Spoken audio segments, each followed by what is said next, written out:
sitting block squeezes with nothing, with a block, and with a strap. And so we're going to start in a seated position. She's sitting on the edge of her chair, creating an arch in her low back, letting the thoracic spine shift a little forward. So this creates the vertical load line of her ear, over her shoulder, over her hip, nice and loaded joints. The ankle, knee, and hip are in alignment. This gives us the great amount of space that we want right there.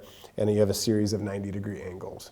So what she's going to do is tuck her fingertips to her pads of her hand, bring her elbows up, and then she's just going to have a block right between her elbows. And so taking that block and breathing, on her exhalation, she's going to squeeze into that block and then relax.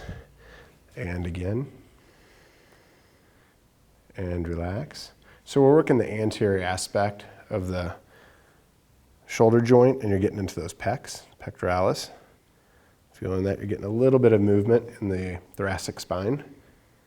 And then you can feel these intercostals really working too, the serratus anterior, getting in there a little bit. So depending on what your practitioner wants to do, if there's any work to be done in your pelvis to encourage any pelvic stabilization, we're going to put a block right between the knees. And then she's going to hold constant pressure on that block, about 30% of her muscle strength, while she continues to engage the block. So we can also take that block out, and then we can put a strap. And the block encourages the pelvic stability through the adductors, and the strap is going to encourage pelvic stability through the abductors. And so that same distance, she's going to hold pressure out against that strap while she's still squeezing and breathing. Big deep breath. Feeling those ribs open, that's good, and exhale. So that's sitting block squeezes without anything, with a strap and with a block.